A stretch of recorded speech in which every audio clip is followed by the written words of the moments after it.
Amen. By the way po, ako po ay si Sister Mako, asawa ni Brother Robert. So ngayon iba na ang intro. Asawa ni Brother Robert. Dati ang intro niya, asawa ni Sister Mako. Okay, so ako po ay part ng worship team. Ako po ang naatasan na maghayag ng salita ng Panginoon sa umagang ito. Okay, so ang topic po natin ay nandyan po sa screen.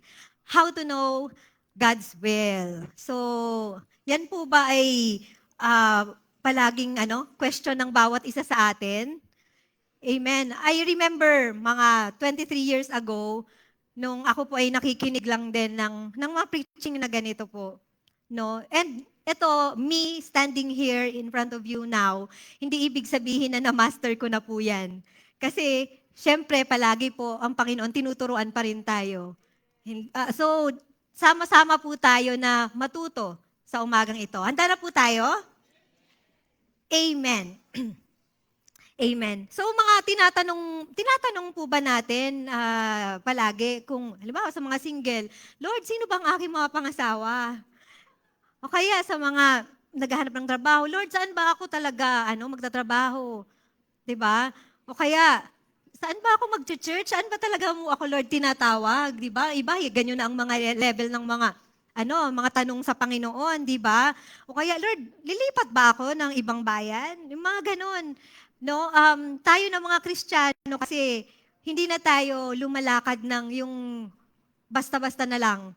'Di ba? Palagi tayong i-inquire sa Panginoon. Tama ba?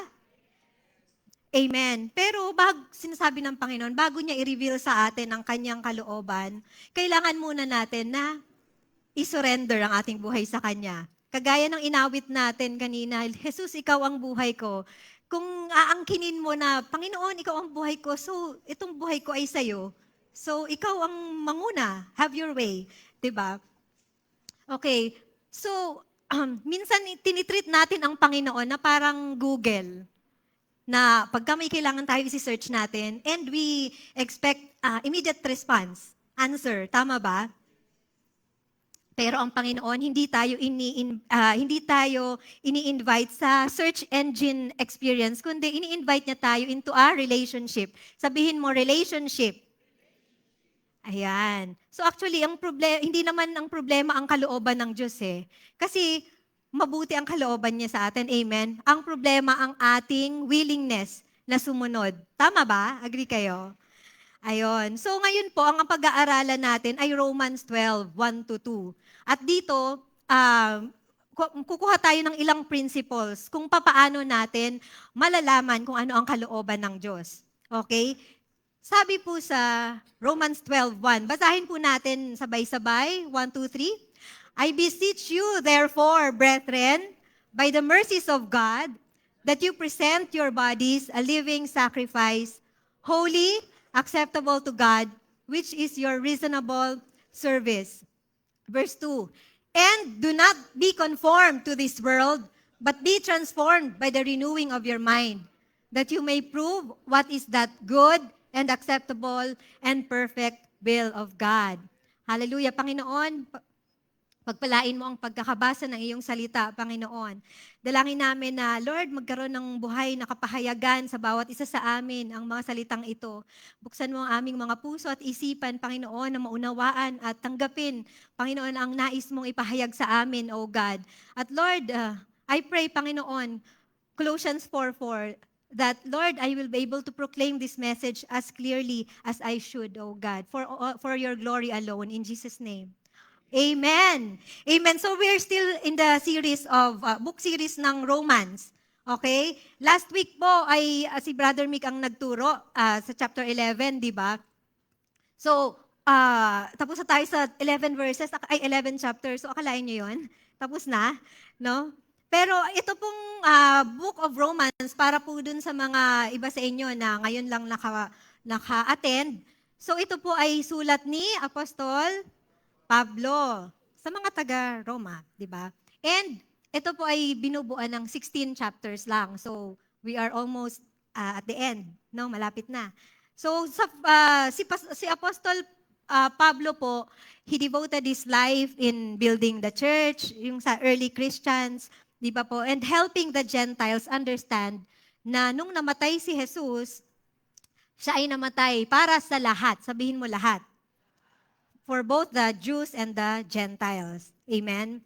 Okay. So dito sa Romans 12, it marks a major turning point sa libro na ito. Kasi dun sa Romans 1 to 11 po, ang tinatalakay doon is more on doctrine. Marami tayong natutunan ng mga doktrina doon, di ba?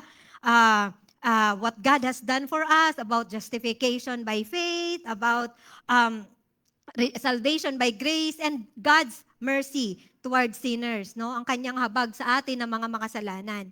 And basahin ko lang po yung last part ng chapter 11 na binanggit ni Brother Mick last week. Sa Romans 11:36, ang sabi niya po doon, "For of Him, and through Him, and to Him are all things. To Him be glory forever." Sino po itong Him? Si Jesus. So siya po ang pinaka-center figure dito sa aklat na ito. No? Ang focus ngayon ay kay Jesus. This is a God-centered theology. So ngayon, as we enter yung Romans 12 hanggang sa 16, ang matututunan natin naman is knowing about our duty or how we should respond to what God has done for us. Amen? Okay, so Romans 12. Ayan. Okay. So dito po sa Romans 12:1, kasi sinasabi po dyan, di ba, I beseech you therefore, sabi niya, parang nagmamakaawa ako sa inyo, no? Therefore, ibig sabihin, therefore, by the mercies of God, because of all the mercies of God, because of all the goodness that the Lord has done for you, di ba? Ito ang kanyang pakiusap, di ba? That you present your bodies a living sacrifice. By the way po, ang sinabi dito, I beseech you therefore, brethren. So, he is talking to the believers. So sa atin po, tayo po yung kinakausap dito, no? Mga mananampalataya kay Kristo, na ialay daw po, ipresent ang ating mga katawan na buhay na alay. Sabihin niyo, buhay na alay. Amen. So ang first principle po na matututunan natin kung paano natin malalaman ang kalooban ng Diyos is about surrender. Kasi when you present your body as living sacrifice, wala nang magagawa kung isisakripisyo mo na, di ba? Surrender mo na sa Panginoon ang buhay mo na yan. Okay? So, surrender yourself to God. Sabihin niyo, surrender yourself to God. So, that is the first principle of how we may know God's will. Amen? So, sabi dito, present your body. Bakit kaya body? Bakit, Lord, hindi na lang present your hand or present your head? Pero bakit body? Kasi when we talk about the body, it pertains to the whole being. Yung kabuuan, puso, isip, kaluluwa, spirito, lahat po yan kasama. Okay? So, when we give the body to God, the soul and spirit go with it. Sabi po sa 1 Corinthians 16, next. Next po. Sa 1 Corinthians 16, 19 to 20, sabi dito, basahin po natin, or do you not know that your body is the temple of the Holy Spirit who is in you, whom you have from God, and you are not your own, for you were bought at a price. Therefore, glorify God in your body and in your spirit, which are God's. So, malinaw po ang sinasabi niya, no? Ang body natin is not our own. It's the Lord's, di ba? So, marapat lang na ialay natin sa Kanya yung ating katawan, ang ating buhay, para to glorify God. Amen? Glorify God. Not for anything else, but to glorify God. Amen? Our body is His temple. Sabihin niyo po, temple. Pag sinabing your body is the temple, ang ibig sabihin dito ng ni Apostle Paul is tayo po, we should not focus on the physique, yung on the way we look, on the physical, on the outward. Amen. Kasi it leads to vanity. Amen. Si brother, laki na ng muscle, Okay yon. Okay yon na inaalagaan natin ang katawan natin, nagpapaka-healthy tayo, nagpapaka-strong tayo. Pero, the ultimate goal is for you to use that body for God's glory. Amen? Baka naman puro flex lang tayo dyan sa katawan, hindi kagamit-gamit sa Panginoon. Paano natin gagamitin ang ating katawan na kagamit-gamit sa Panginoon? When we go and preach the word, 'di ba? Ginagamit natin yung katawan natin, humahayo tayo. That's a way to glorify God. Or paano? Just being present, 'di ba? Showing up. It gives encouragement to other people and it glorifies God whenever you are here. Amen. Amen. So, He wants us to use our body to bless other people and use it as a means to worship God. So ang tanong natin sa sarili natin, do you glorify God with your body? Ang Panginoon ba ay nalulugod sa akin, sa aking katawan? Amen. So kayo lang po ang makasagot niyan. Amen. Amen. So ano man ang ginawa natin sa body natin, no? Ang sabi po diyan, it's the temple of the Holy Spirit. So nananahan ang banal na spirito sa katawan natin. So don't mess with your body. Do it as it is intended. Use it as it is intended. Amen? Hindi yung sa kung anong mga bagay na hindi nakakalugod sa Panginoon. Okay. So, yun no, present your body as living sacrifice. And sabi pa po doon is, a living sacrifice. Bakit living sacrifice? Sa Old Testament po, alam natin ano ang mga inaalay? Hayop, di ba? Anong ginagawa sa hayop? Pinapatay. So, patay na alay. So, minsan lang sila pinapatay, isang beses lang, di ba? Pinapatay and then yung blood, ni-sprinkle, ganyan. Ganyan yung sa Old Testament para mag-atone ng sin. Sa New Testament po, ang hinihingi sa atin dito is a living sacrifice that dies daily. Buhay na alay na araw-araw, di ba? Na parang pinapatay ang sarili para sa Panginoon. Amen? So, hindi siya one time, big time na bagay. Kundi, it is a continuous process. Proseso po ang sinasabi dito, no, na pagiging buhay na alay. So, si Paul, sinishare niyan na yung lumang batas, the old law, is done away with. Kaya, hindi na kailangan pa na mag-alay para sa ating mga kasalanan ng mga hayop. 'Di ba? Hindi na kailangan mang pangpumatay ng hayop kasi sino na ang naging alay? Si Jesus na po ang naging alay. Amen? So ngayon, sa bagong law na ito, na sinasabi ni Paul, si God, in His great mercy, ang binigay niya sa atin ay ang Panginoong Jesus para mamatay, para tayo ay ma-save sa ating mga kasalanan. Amen? And for us, in return, is our whole life as an offering, di ba? Ang ating buhay naman, yun ang ating ibibigay na handog para sa Panginoon as our true worship. So, sacrifice, pag sinabing sacrifice, di ba, hindi siya convenient, may masakit doon. Actually, there is killing, may pinapatay. Amen? Doon sa patay na alay nung Old Testament, madali yun mas madali yun kasi papatayin lang yung hayop, so hindi na siya makakapalag. Di ba? Pag nilagay na siya sa altar, hindi siya makakapalag, dyan na siya, wala siyang choice.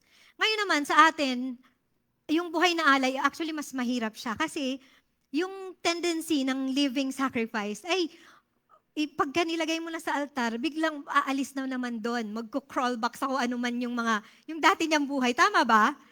Amen. So, pagka kung ano na naman yung season niya sa buhay, aalis na naman siya doon sa altar ng Panginoon. Amen? So, Jesus already became the sacrifice for our sins. So, we do not sacrifice ourselves to earn salvation. Hindi na natin kailangan pang mamatay physically. Kundi ang pinapatay natin is yung laman natin, yung mga urges, yung mga desires natin. Amen? So, ibig sabihin, kailangan natin ng daily surrender sa Panginoon. Kagaya ni Jesus, sabi niya, not my will, but yours be done. Amen? And sabi doon sa last verse, is to pursue holiness. Sabi din, anong klaseng living sacrifice ang iaalay mo? Holy, acceptable to God. May sinabi ba dyan na perfect? So hindi ibig sabihin, hindi mo kailangan na maging perfect para ialay mo ang buhay mo sa Kanya. Ang hinihingi niya is holy and acceptable, banal at katanggap-tanggap. Amen.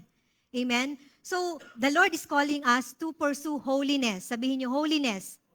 Kabanalan. Sabi po sabi dun sa, ano bang verse yun? Hebrews 12:14, without holiness, pursue peace and holiness, for without it, you cannot see God. Amen? So bakit napakahalaga sa Panginoon ang kabanalan? Amen? Kabanalan, ibig sabihin ng holiness, you are being set apart. Ano ka na, itinalaga ka para dyan sa, wag ito, kasi dito ka dapat. Ganyan. So, tayo ay para sa Panginoon. So, dapat, ang ginagawa natin ay sa kaluguran ng Panginoon. Amen? Sabi po sa 1 Thessalonians 4:3-5, sabi doon, for this is the will of God, your sanctification. Ang sanctification po, it's the process of being made holy. Diba? Pinapabanal tayo. Okay? So bago i-reveal ng Panginoon yung kalooban niya sa atin, kung saan man tayo pupunta, sinong mga pangasawa, anong trabahong kukunin, di ba? Ang sinasabi sa atin ng Panginoon, anak, magpakabanal ka. Be set apart for my purpose. The standard for sacrifice made to God dito sa bagong covenant na to ay hindi siya watered down ng sa Old Testament. Kasi doon sa Old Testament, kailangan ang alay ay walang no blemish, di ba? Walang kahit na anong peklat or kahit anong kapintasan. So the same thing ngayon sa atin, ang hinihingi sa atin na alay is the same standard noon, di ba? So magpakabanal tayo and we cannot do that on our own. It's by God's grace. Amen? Amen. Okay, so this is God, ang kalooban ng Panginoon sa ating sexuality. Amen? Sa ating sexuality, nasa Bible din naman yun. Ang kalooban niya for the married is to be faithful. Faithfulness in marriage. Amen? That is God's will for us. And for the single, it is abstinence. Abstinence in singleness. Purity. So for everyone, ang call sa atin ng Panginoon, ang kalooban niya is holiness. Sabihin mo, holiness. Amen. So, hindi mo kailangan na maging banal na para dalhin ang sarili mo sa altar. But you have to be willing to be made holy. Amen. Hayaan mo ang Panginoon na pakabanalin ka. Amen. So, if you wanna know God's will, you have to live God's way. At ano ang way ng Panginoon? His way is holy. Amen? So napakahalaga na tayo ay maging banal din. Be holy for I am holy. Yan ang sabi ng Panginoon. Amen? So that's the first principle of how to know the will of God. Being surrendered. Diba? We surrender our lives to God. Amen? So, ano po ito? Tingnan natin dito. No, kunyari, you book a grab ride, going to MOA Arena. Ganyan. So, pagka po ba tayo nakasakay sa taxi, ganyan, ikaw, passenger princess ka, ikaw ba nangingialam ka ba sa kung anong dadaanan nung driver? Oo. O, kinukuha mo ba yung manibela? Hindi dyan, dito. Paano mangyayari pag gano'n ang ginawa natin? So, chaos po yun. Disgrasya ang hinahanap natin. Amen? So, kapag nakasakay ka, hayaan mo ang driver na dalhin ka from point A to point B. Kasi yun naman yung binook mo. Tama? So, the same thing sa Panginoon. Amen? We allow God to direct us. Kung papaano niya tayo gustong dalhin. Amen? Sasabihin natin, Lord, sige, ikaw po ang manguna sa akin. Pero Lord, dito sa area na to, ng relationship, okay na to. Ako na to. Okay na. So, parang may mga ibang, baka nakasegment ang buhay mo. Ito, pwedeng itong pakialaman ng Lord. Ito, ako na to. So, hindi yun ang gusto ng Panginoon. Kasi gusto niya, ang buong buhay natin, ay bigyan natin siya ng access. Amen? Na siya yung manguna sa atin. Tama po ba? Amen. Amen. So, ah, ayan po, no, yung sa susunod na sumakay tayo ng Grab, no, hayaan natin ng driver na ano, kahit na magaling din tayo mag-drive, pero dahil pasahero ka, manahimik ka dyan sa likod. Amen. Amen. So, ang sinasabi ng Panginoon, give me the steering wheel. Ako na ang bahala, anak. Relax ka lang. Amen. So, sa every morning, i-pray natin yung ano, itong Romans 12:1 na ito, na Lord, Panginoon, I present my body as a living sacrifice, holy and acceptable to you. Amen? As a reasonable worship. Gawin mo, Panginoon, ang nais mo, gamitin mo ang labi ko, gamitin mo ang kamay ko, ang paa ko, para sa iyong kaluguran. So, let that be our daily prayer ng pag-alay sa Panginoon. Amen?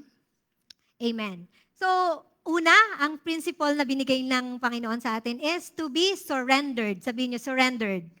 Surrendered to God. So next, God's will is best revealed to those who are fully surrendered. Kaya kailangan talaga, surrendered muna tayo bago natin makuha yung malaman ang kanyang kalooban sa atin.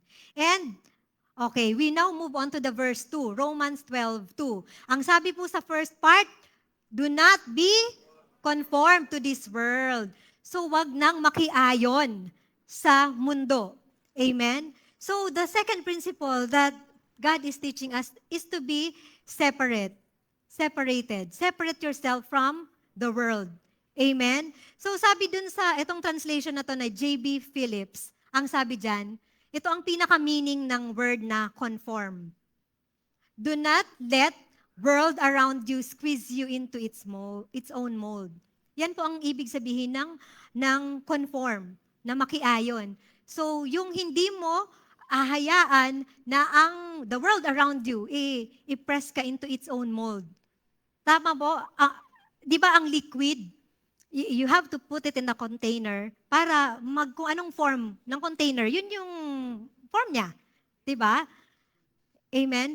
Sa metal, ang metal, para ma-mold mo siya, kailangan mo ng fire. 'Di ba? So, yun, yung mold. Ang Panginoon, hayaan natin na mold niya. Siya ang mag-mold sa atin. Hindi yung mold ng mundo na ito ang ating maging kapalagayan. Amen? O masyado ka ng kampante sa ways ng mundo, di ba? Amen? So, separate yourself from the world. Okay? Dito po, kasi ang mundo, tama ba? Constantly, palagi kanyang i-feed ng mga ideals, ng pressure kung paano dapat mamuhay sa mundo. Iba po ang buhay sa mundo at iba rin ang buhay na gusto ng Panginoon na ipamuhay natin. Tama ba? Amen. Kasi, sabi dito sa 1 John 2:16, for all that is in the world, the lust of the flesh, the lust of the eyes, and the pride of life is not of the Father, but is of the world. Amen? So patuloy na ang gusto ng mundo ay gawin natin yung mga makabundong bagay. Amen? Kasi sa mundo, ito po ang point of view ng mundo. Di ba? Sabi, follow your heart. Pero tama ba yun? Ang sabi ng Lord, follow Jesus, follow Christ. Kasi hindi pwedeng follow your heart kasi your heart is deceptive. Di ba? Pagka sinundan mo kung ano ang gusto ng puso mo, ay kapatid, hindi maganda ang mga kahihinatnan. Sabi ng mundo, live for yourself, di ba? Deserve mo kasi, di ba? Palagi mo lang sinasabi ng mga bagong ngayon na nagtatrabaho, deserve ko ng ganito, di ba? So, YOLO. So, Panginoon, He is asking us to deny ourselves. And sa mundo, ang pinupursu ay success, 'di ba? Na sumakses sa kung ano man, sa negosyo, sa career, 'di ba? 'Yun yung gusto ng ng mundo. Minsan nga nagkikipagkarera pa ang tao, 'di ba? Na ang standard is kung ano ang buhay sa mundo. Pero ang buhay ay hindi karera, hindi tayo pare-pareho ng race na tinahatahak. Amen po? Amen. So, ang gusto ng Panginoon, unahin natin siya. Unahin natin ang kanyang kaharian and His righteousness.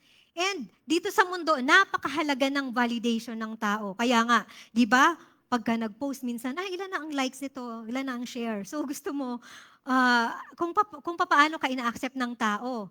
Di ba? Pero sa Panginoon, ang gusto niya, we have to live for His validation, di ba? For His glory. Amen. And kaya nga dito sa mundo, ang if it feels right, do it. Halimbawa, may magkarelasyon, okay, hindi muna nag-aasawa. Tinatry muna, nag-live-in muna. Kasi test drive ba? Kung sa sasakyan, iti-test drive. Sasakyan ka? Sasakyan yarn? Hindi kailangan i-test drive. Hindi, di ba? So, tinatry muna kung mag-workout, saka sila magpapakasal. Pero ang sinasabi ng Panginoon, pursue purity. Amen? So, i-observe natin ang sinasabi ng salita.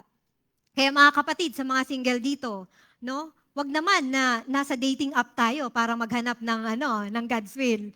Kasi hindi mo makikita sa dating app talaga ang will ni Lord. Amen? Baka nandito sa church. Buksan mo lang yung mata mo. 'Di ba?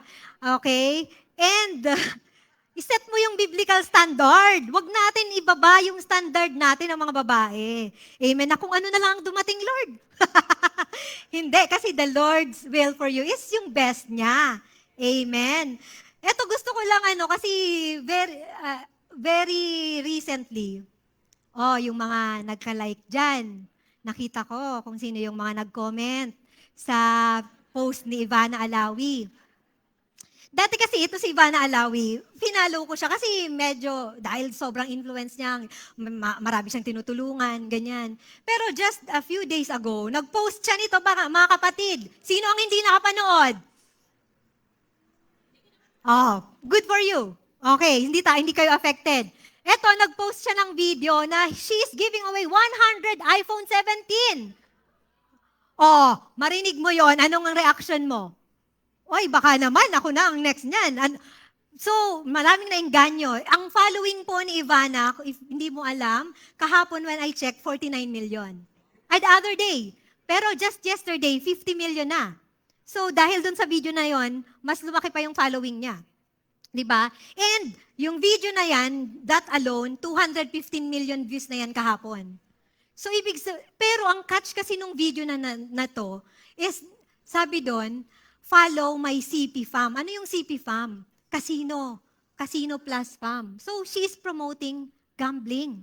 So, imagine yung 215 million na naka-view doon at it's growing pa. Paano kung maingganyo yun? Lahat na magsugal. Kasi kailangan nilang i-follow, i-like yung page na yon para sila manalo. Yung iba naman, joke. Hindi, sorry for the word. Bait na kumagat sa pain. Nag-comment na doon. At may reunion pa nga sa comment section kung sino man yung mga kakilala mo, makikita mo sa comment section. Doon. Sa pinakauna. So, huli. Huli pero di kulong. So, kapatid, kung isa ka sa nag-comment na green or purple, pwede mo nang burahin. Hindi ako nag-screenshot, promise. Amen. So, madali kasi tayong madaya ng mundo. Isang ganun lang na offer dahil easy win. Magkano po ang isang iPhone 17? Nakalagay doon ang presyo nasa 85,000.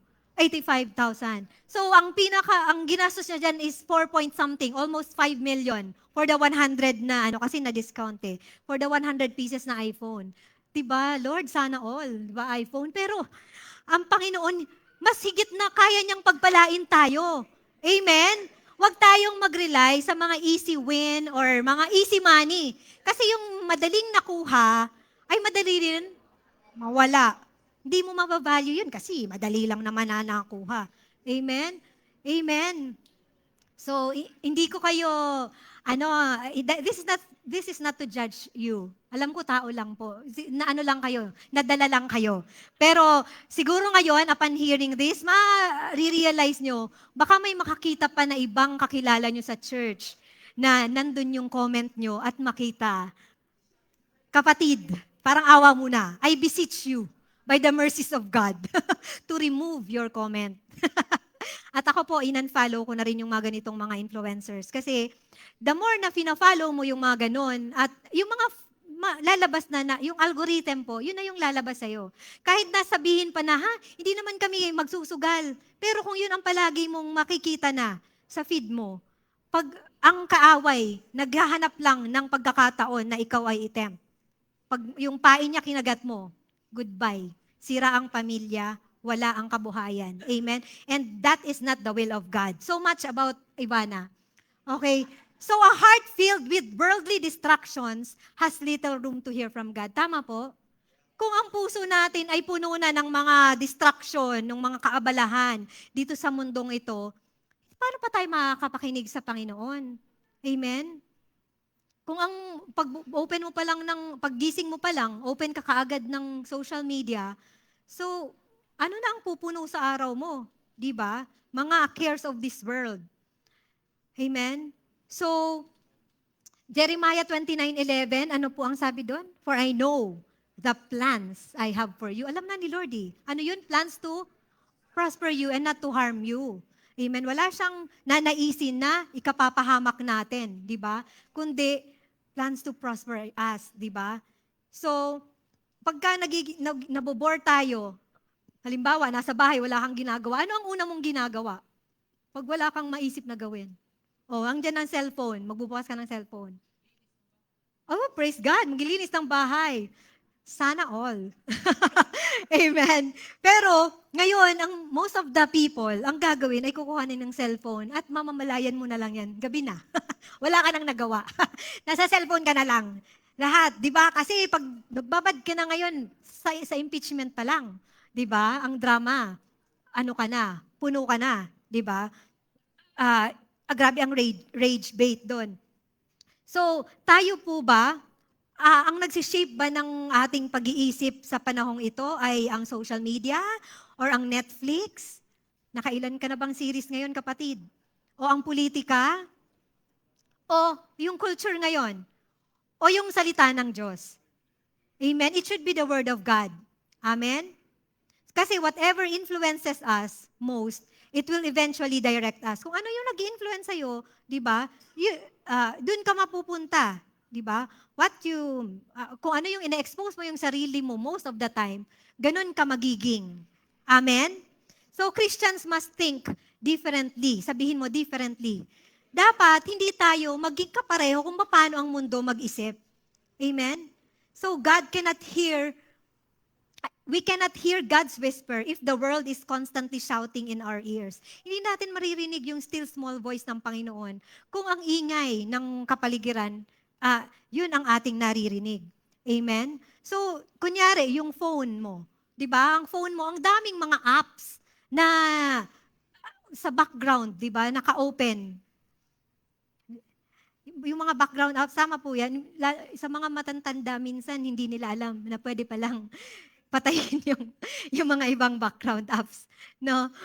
So, yun po. FYI po, pwede po yan. I-close nyo, i-clean nyo yung cellphone nyo pagka sobra na Kasi po, siya po yung nagdi-drain ng battery. Amen? Kapag ang daming nakabukas na app, sabay-sabay, mabilis na nalulobat ang phone. The same thing sa atin. Kaya sabi ko dun sa kanina is, a heart filled with worldly distractions has little room to hear from God. Kasi puno ka na. Puno ka na dito sa mundo. Paano ka pa makakapakinig sa Panginoon? Amen? Okay, so,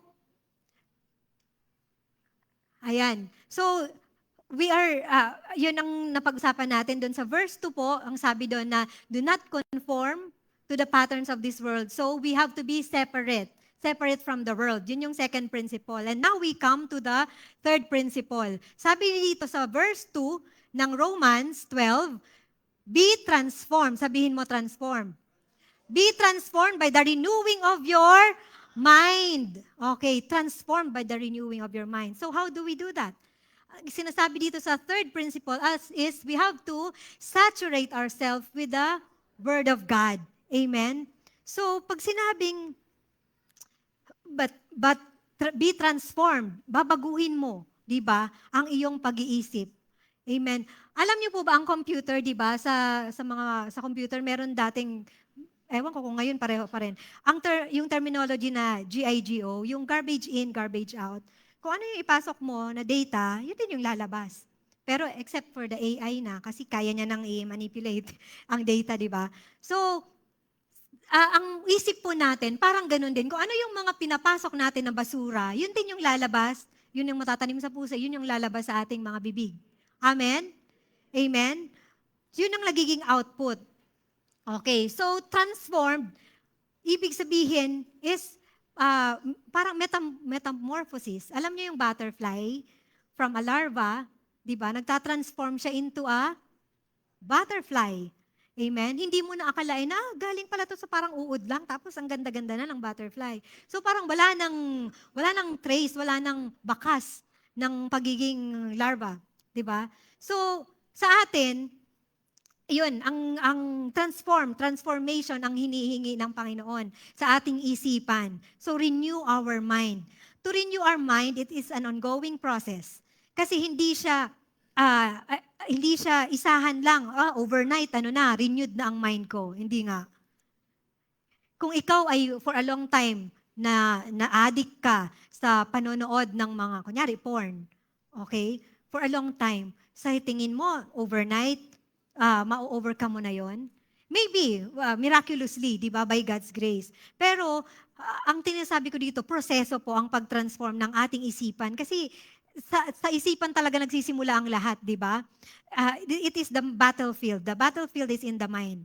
Okay? So, pwede tayong mag-clean up ng ating mind, di ba? Mag-declutter. Sabi sa Philippians 4:8, hindi ko na yata nilagay dyan. Sabi dun sa dating ating mga, nung last na nag-preach ako dito, di ba? Ano daw ang kailangan nating mga pag-meditate ng mga bagay? Sabi doon, finally, brethren, whatever things are true, whatever things are noble, whatever things are just, whatever things are pure, whatever things are lovely, whatever things are of good report, if there is any virtue and if there is anything praiseworthy, meditate on these things. Yan yung mga whatever ni God. Amen? Na kailangan natin na pagtuunan ng ating isip. Amen? Amen. Kasi kung hindi mo kasi di ba yung una, sabi natin, yung second, separate yourself from the world. So ngayon, kung hindi ka na nagko-conform sa world, so parang may void na. Kasi inalis mo na yung yung mga things of this world. So ano na ang ilalagay mo doon? Kailangan mo ngayon lamanan. Kasi may vacuum doon, may space doon eh. Kailangan mo ngayon lamanan. At ang ilalaman mo yun doon ay ang salita ng Diyos. Sabihin niyo salita ng Diyos. Walang ibang ilalagay, kundi ang scriptures. Amen? Amen. So Joshua 1:8. Ang sabi po dito, basahin natin, this book of the law shall not depart from your mouth, but you shall meditate in it day and night, that you may observe to do according to all that is written in it, for then you will make your way prosperous, and then you will have good success. O gusto mong sumakses? Ayan ang sinasabi, Joshua 1:8. Una, ang sabi ni Joshua is to read it. Basahin mo daw ang aklat. Sino po dito ang walang Bible? Praise God, lahat tayo may Bible. Lahat po tayo nagbabasa ng Bible. Amen. We should be reading our Bibles. Kahit electronic man yan or physical Bible, we should read the Bible. Amen. So una, read. Read the Word. Pangalawa, sabi dyan, dito tayo, shall not depart from your mouth. So ibig sabihin, you speak the Word. Diba? Yun ang bukang bibig mo, ang salita. And pangatlo, meditate in it day and night. Bulay-bulayan mo siya araw at gabi. Amen? Hindi lang yung kapag may vacant time ka, kundi you decide, you make a decision, you commit to meditate on the Word day and night. Amen? If you feel mo yung mind mo. And of course, number 4, observe to do. So, ibig sabihin, gawin mo. Obey it. Kung ano yung nabasa mo, ano yung sinabi doon, gawin mo. Sundin mo. Amen? At ang result, eto, di ba? You will be prosperous and have good success. So, kagaya ni Joshua, kung papaano niya na nalaman ang direksyon ng Panginoon nung nilid niya ang Israelites, di ba? Kasi sobrang immersed siya sa salita ng Diyos. Kaya gayahin natin siya. The more we know God's word, the more we recognize His will. Kasi God's will never contradict God's word. Sabihin nyo, God's will never contradict God's word. Hindi niya sasalungatin ang salita niya. Amen? So wag mo tanungin sa akin, kapatid, Sister, should I marry an unbeliever? Ano? Hindi mo na kailangan tanungin sa akin yan kasi sinabi na ng Bible na do not be unequally yoked with unbeliever. Amen. O wag mo na rin akong tanungin, Sister, okay lang ba mag-cheat sa business? Hindi, kasi sabi sa Proverbs, di ba? The Lord, He hates yung mga weight, yung mga scale na hindi tapat. Di ba? So, ang Panginoon, He values honesty and fairness in doing business. Amen? So, wag mo na rin itanong sa akin na, Sister, tama ba na patawarin ko yung mga kaaway ko? Kasi sinabi na sa Bible, 'di ba, na love your enemies. Amen? Amen. So, yung mga bagay na ito, hindi na natin kailangan ipag-pray yung mga ganyang klaseng bagay. Kasi si Lord, He has already spoken about those things. Kailangan lang nating i-meditate. Amen? So, hindi na kailangan ng additional revelation for that. Sabi sa Psalms 119:105, Your word is a lamp unto my feet and a light to my path. Ang salita ng Panginoon, iilawan niya ang ating paanan. Amen? Para makita natin kung ano yung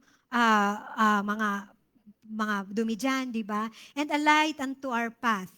Iilawan niya yung daraanan natin para hindi tayo maligaw. Amen? So, God gives enough light for the next step para gawin natin yung susunod at susunod pa. Okay. So, I have here this multi-lane highway. Okay. Kunyari, yung way na ito, this represents the will of God.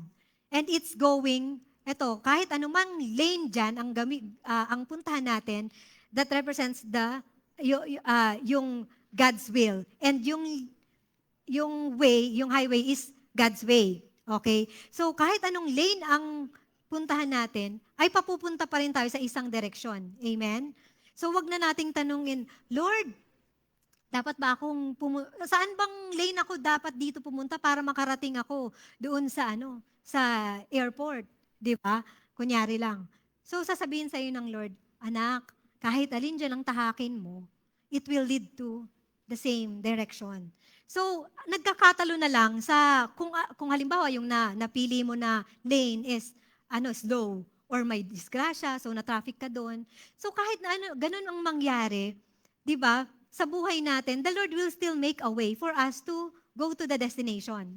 Amen? Minsan may mga detour lang, depende sa ating obedience, depende sa ating attitude sa Panginoon.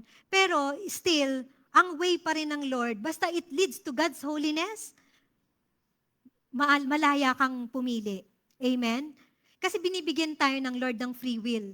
Hindi naman tayo kinakahon ng Panginoon na, okay, sabi dun sa Jeremiah 29:11, For I know the plans I have for you. May plans na talaga siya para sa iyo. Pero ikaw pa rin kasi yung magde-decide kasi buhay mo yan. Amen? So, whatever you decide, if you offer it to the Lord, di ba? If you inquire of the Lord and meron kang peace sa heart mo, then you go with it. Amen? Okay. So, next. Ayan. Sabi ko dito, our choice is influenced by the voice we hear. Tama ba? Nag-agree po kayo? Amen. Kung ano man yung pipiliin natin, yun? Influence yun sa kung ano yung mga naririnig natin. Amen. So kung palagi mong naririnig ay mga preaching, mga word of God, word of encouragement, so malamang sa mga pagpipili mo, sa mga desisyon na gagawin mo, led by that then. Led by the Lord. Kasi kung yun din yung pinapakinggan mo, pero kung ang mga pinapakinggan mo, yung mga motivational na mga mga worldly na wisdom, so malamang pag nagdesisyon ka, base rin sa ganun. Amen? So ingatan natin kung ano yung ina-expose natin sa tenga natin. Palagi natin pinakikinggan.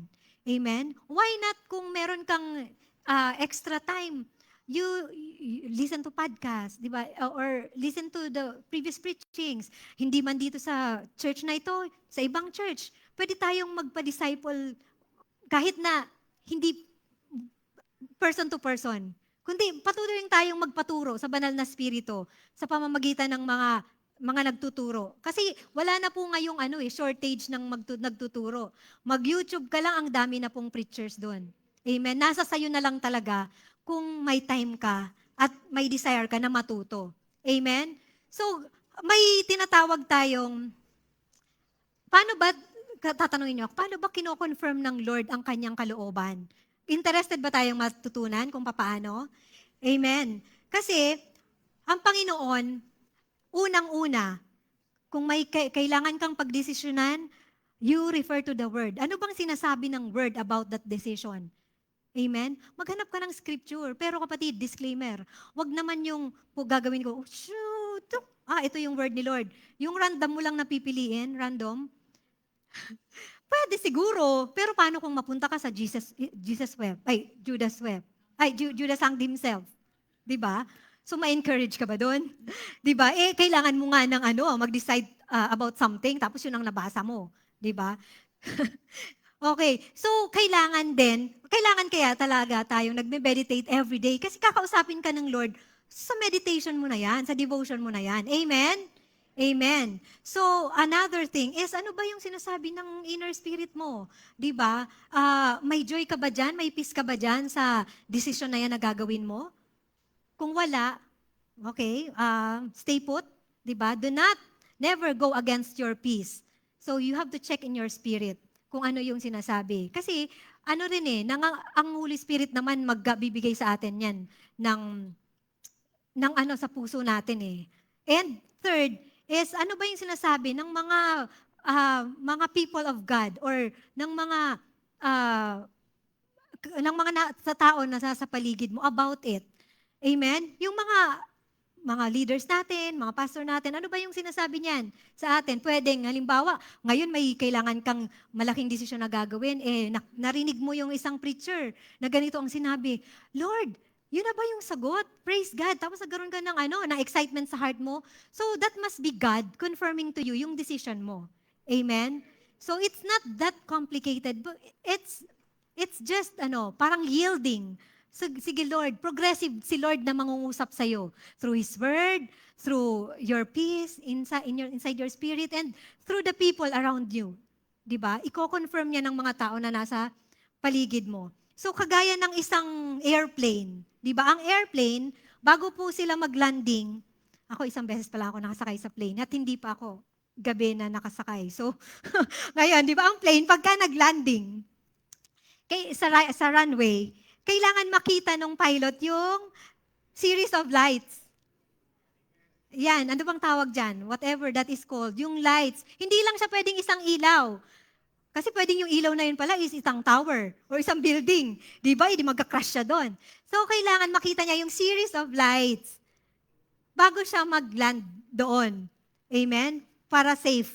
Okay? So, the same thing, tayo, kapag we will come up with a decision, di ba? We have to ask the Lord's confirmation. And ang Lord, magko-confirm yan. Series of confirmation. Hindi lang isa.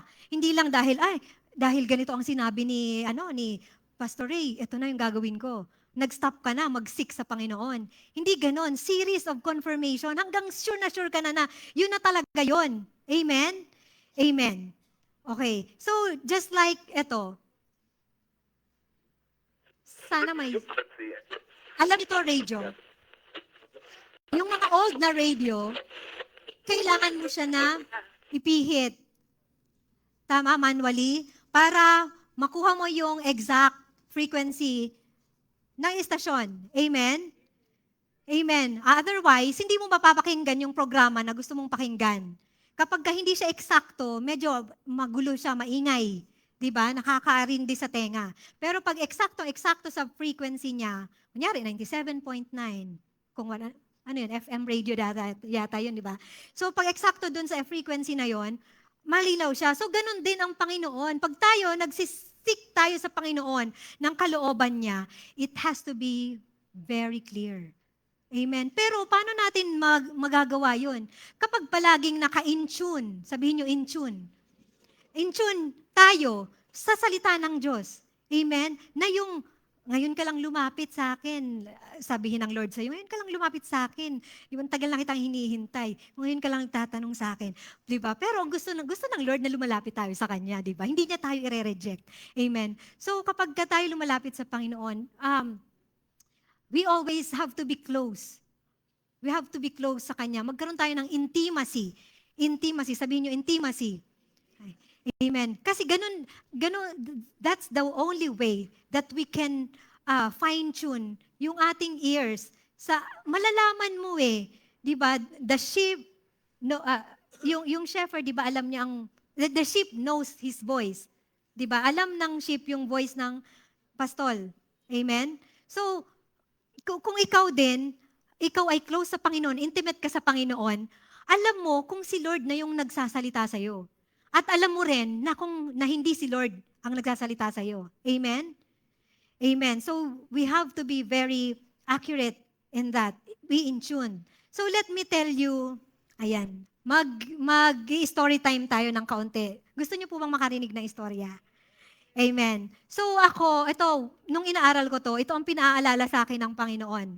Way back, ilang years yun? 2007.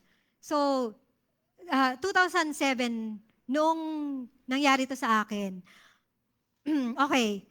So, November, we are already preparing for our wedding ni Robert. Kasi kakasal kami ng November 30, 2007. Okay. Pero, itong November 7, naka-receive ako ng job offer. Job offer sa Qatar. By the way, by profession po ako ay CPA, Certified Public Accountant. So, ang position na in-offer sa akin is an accounts payable supervisor. Okay, so during that time, ito po yung offer sa akin. It's the monthly gross income of $3,729 a month. Praise God. During that time, ang dollar po, 2 peso is 41 pesos. So, mga 150,000 monthly that time. So, ang laki ng pera nun, di ba? Tama ba? Ngayon nga, malaki yun di ba? So, how much more back then, di ba? So, yan po yung offer sa akin. So, syempre, habang nagpe-prepare ka sa wedding, may opportunity, di ba, na dumating. Pero, so, nag-usap kami ni Robert, ganyan. Pwede rin naman. Why not? Di ba? Opportunity. So, sabi ko, sige. Kung bibigyan ako ng pabor, why not? So, sabi ko, pwede, ang schedule po kasi dito ng deployment or kailangan kong umalis is December 1. So, November 30 kami ikakasal. December 1, the next day, lalarga na ako. So, honeymoon lang. One night stand. Parang ano naman, Lord? Parang yun, patikim lang ng So, Lord, ito ba ay will mo? So, syempre talagang pinag-fast ko po yan, pinag-pray, talagang sobrang hiningi ko sa Lord ang answer. And humingi ako ng advice sa mga pastors natin. Hindi ko alam kung naaalala niyo pa po ito. Di ba? So, yun, kung ano yung mga sinasabi nila, hanggang sa nagkaroon ako ng confirmation. So, nag-reply lang ako na, if I may find favor po, baka pwede niyong i-extend at least a month, ganyan. Kasi, mag-aasawa po ako, papalitan ko yung aking identity, magiging misis ganito na ako. Yung mga IDs ko, kailangan kong palitan. Just lang. Di ba? Pero hindi pumayag. Ito yung reply. Kung hindi daw ako makakabiyahe ng December, they will look for another. Okay, Lord. So, during this time, nagme-meditate ako dinala ako ni Lord sa Psalms 23. Ito po ay picture ng aking old Bible, which is 23 years old. Okay? So, Psalms 23. Ang sabi doon, May sulat pa ako dyan, November 20, 2007. It's not equivalent to Qatar. Not equal to Qatar. Kasi yan yung mismong binigay sa akin ni Lord. Sabi niya, "The Lord is my shepherd, I shall not be in want. He makes me lie down in green pastures." Ito naman i-memorize ko na. Ito naman ay naririnig ko na kahit sa Catholic Church pa na kinakanta. 'Di ba? Si Yahweh ang aking pastol, hindi ako magkukulang, 'di ba ganyan? Pero nung binasa ko po ito, iba ang binigay sa akin ng Lord. So, the Lord is my shepherd, I shall not be in want. Sabi sa ibang version, I will not lack in anything. Hindi ako magkukulang sa kahit anong bagay. So, dun pa lang binigyan niya na ako ng peace. So, hindi ko kailangan i-pursue yung ganun kalaking kasi the Lord is able to bless me. Anyway, so sabi dun sa verse 2, He makes me lie down in green pastures. So, tayo po di ba kapag pupunta tayo sa ibang lugar, ibang bansa, you are looking for a greener pasture. Amen? So, ang revelation sa akin dito, He makes me. Si Lord ang naglalagay sa akin. He makes me lie down. Pinahihimlay niya ako. So, siya ang maglalagay sa akin sa green pasture. So, ang revelation sa akin doon ng Lord is, si Lord maglalagay sa akin kung saan niya ako ilalagay, di ba? It's a green pasture. He will bless me wherever I go. So, it doesn't really necessarily mean na sa ibang bansa. Amen? So, doon nagbababol na sa spirit ko yung yes, thank you God. And reading on pa, sabi dito sa last verse, 6, "Surely goodness and mercy will follow me all the days of my life, and I will dwell in the house of the Lord forever." So, yun po yung na-catch ko yun in my spirit. And super excited ako na nag-decide ako talaga that time. That's November 20, kasal ni Meng yan. So, hindi, 10 pala siya. So, 10 days na lang bago ang kasal namin. Binigyan niya ako ng peace talaga. Peace that surpasses all understanding na I am doing the right thing. Okay? It is not for me. Saka si Lord, ang sabi niya sa Proverbs, kasi during this time, ang dami kong nami-memorize na word, lalo na sa Proverbs, Psalms. Sabi niya, the Lord gives blessing and He does not add sorrow to it. Kasi kung sa akin talaga yun, dapat walang catch. Walang sa akin na yun, whatever happens, sa akin yun. Pero hindi, di ba? So if it's not meant to be, it's not meant to be, di ba? And yun. So, hope in this kind of story, ma-encourage po tayo na talagang the Lord, ang gusto niya is makipag-ugnayan sa'yo, makipag-usap sa'yo sa kung ano man yung hinihingi mo sa Kanya. Amen? Na i-confirm niya kung ano yung will niya sa pamamagitan ng salita niya.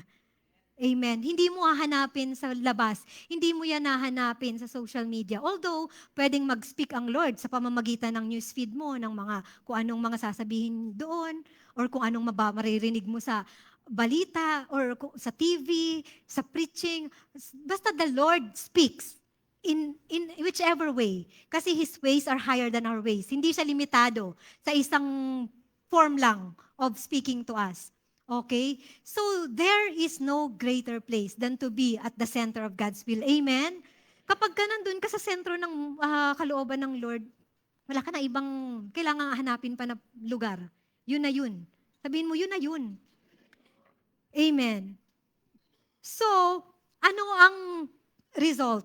Kapag ka tayo ay nag-surrender ng ating buhay sa Panginoon kasi offer your bodies as living sacrifice. Pangalawa, to separate ourselves from the world, not to be conformed to the pattern of this world. And pangatlo is to be saturated with God's Word, di ba? Transforming by the renewing of your mind. So kapag ginawa natin yon, ang sabi dito sa last portion ng verse 2 is, we will prove what is the good, acceptable, and perfect will. Tatlo yan. Good, acceptable, and perfect will. Yun ang will ng Panginoon sa atin. Amen? So yun, good. Ito yun, di ba? Ito yung nilatag natin na statement. So, ang will niya is good, acceptable, perfect. Ito parang, let's take this as parang good, better, best. Amen? Superlative, di ba? Yung perfect, di ba? Ang illustration natin dyan, ito. Let's take for example, ayan. Ang will ng Panginoon It's good, acceptable, perfect. So, kapag ka na bullseye mo, yun yung perfect will ng Panginoon, natumbok mo. Amen? Pero just the same, di ba, yung good will ng Panginoon, and yung next level is acceptable will ng Panginoon, it is still within the perimeter of God's grace para sa'yo. Amen? Hindi mo man natumbok yung perfect dahil kulang ka sa confirmation. Pero ang Panginoon, grabing yaman ng biyaya niya na He will still work your circumstance in your favor. Amen? Amen? So, tatanungin niyo ako ngayon, kapatid, paano po kung hindi ko natumbok yung will ng Panginoon? Kung ang dami ko nang nagawang mistakes. Amen? So, don't worry, kapatid. Ang good news is, ang biyaya ng Panginoon ay still nasa iyo. Sabi niya sa Romans 8:28, for we know that in all things, God works for the good of those who love Him and those who are called according to His purpose. Amen? So kung ikaw ay mahal mo ang Panginoon, kanina inawit natin, di ba, mahal na mahal kita, Panginoon. If you love God and you are called according to His purpose, di ba, for they know that in all things, God works for the good. Sabihin mo, for the good. Ang nais ng Panginoon ay sa kabutihan mo. Amen? Kung ikaw ay mahal mo ang Panginoon. Amen? So, it's a different story kung ikaw ay hindi mo mahal ang Panginoon. Amen? So, yun yung good news na no matter what decisions we made, the mistakes we committed, di ba? Still, ang biyaya ng Panginoon ay higit doon. And sabi sa Psalms 37:23, the steps of a good man are ordered by the Lord. So si Lord ang nag-o-ordain ng mga steps natin. Amen? So ano man yung step na tinake natin, if that's the leading of the Lord sa'yo, amen, mapupunta pa rin yan sa kung saan dapat ang mapatunguhan. Because a surrendered believer may stumble, but God is still able to redirect, restore, and redeem. Amen? So mag-stumble man tayo, mag-fail man tayo, ang Panginoon, tandaan natin, He is able to redirect, restore, and redeem. Amen? Sabihin mo, redirect, restore, and redeem. Amen? You cannot be defined of the failure of the mistake that you have committed. Amen? We may not always hit the bullseye, but there's always room for the Lord to move within the perimeter of His will, to mold us, to correct us, and to encourage us. Amen? So, wag kang lalabas sa will ng Panginoon. Amen? Wag kang lalayo, kapatid. Sabihin mo sa sarili mo yan, wag kang lalayo sa Panginoon.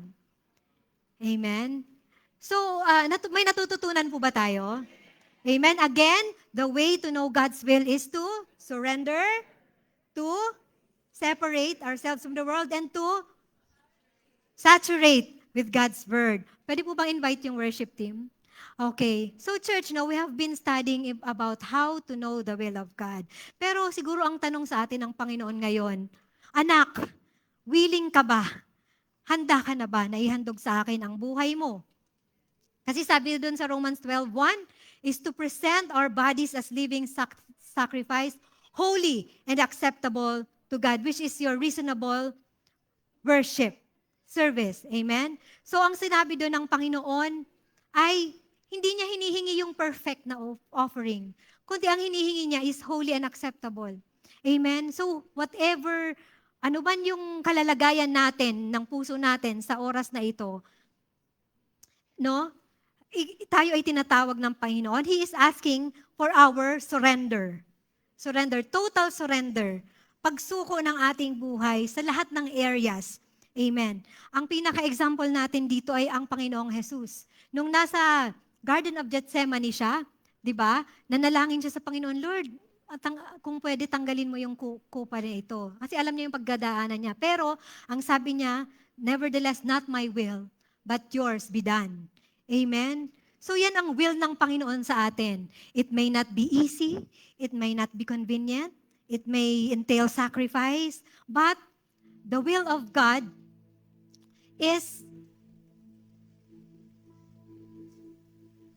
it always leads us closer to Jesus. Amen? Kasi in fact, ang ultimate will talaga ng Panginoong Diyos sa atin is maging kawangis ni Kristo. So habang tayo ay napapalapit kay Kristo, nagiging kawangis natin si Kristo. The way He thinks is also the way we think. Amen? Nai-invite natin yon.